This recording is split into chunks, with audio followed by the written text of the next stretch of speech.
Hello and welcome to Frank's School. Time out. This symbol comes from that T, time out. Time out for what's going on.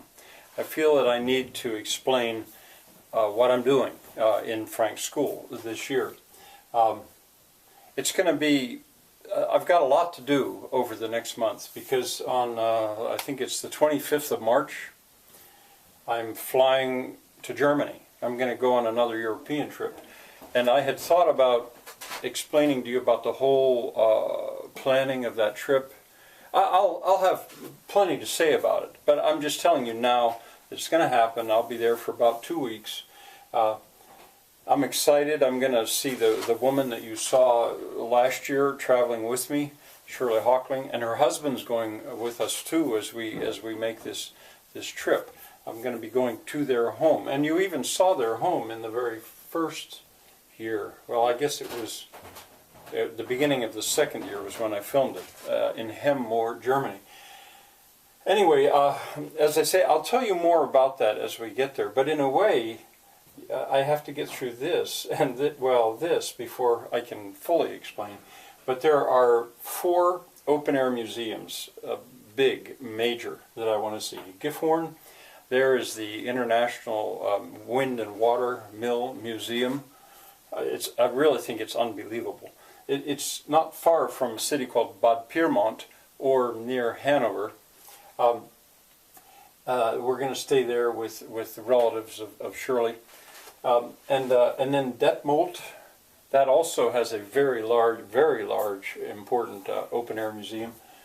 Hagen is in Germany as well, another very large, very important open-air museum.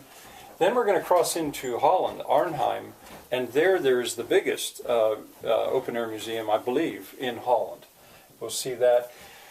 And then finally, just before I fly back, we're going to go into Amsterdam, but not the way normal people would go to see Amsterdam. There is a museum there that I was there to once. It's the Reich Museum.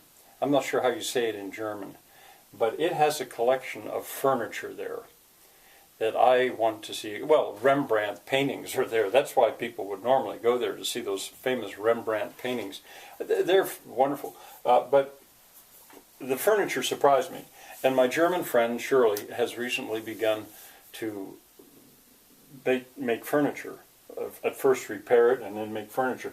And I really wanted her to see that. All right, another thing I'm going to be doing is German grammar. I'm going to teach through some German grammar. I don't plan to take too long with that. What I've done in the past with German, beginning German and then loving German, I gave a lot of conversational German, but I didn't teach very much grammar. And I want to actually look at the grammar, largely for me, for my purposes, because I need to review my grammar. I've got a pretty big vocabulary now, but my grammar is still weak. I'm going to continue to go through Burke to give the gloss. We're up to the 5th episode. I'll probably start that tomorrow. And I've decided I'm going to read aloud my work. It's the introduction to the Homestead Engineer's Handbook, which I have now come to call the Decentralist Manifesto. I'm going to read through that aloud, like I did Wedge's Paradigm. It's longer.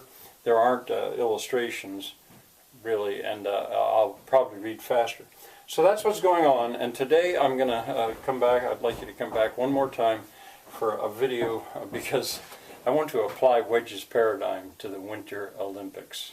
I'm a little scared about doing this, but I'm going to do it anyway. So there'll be a second video today.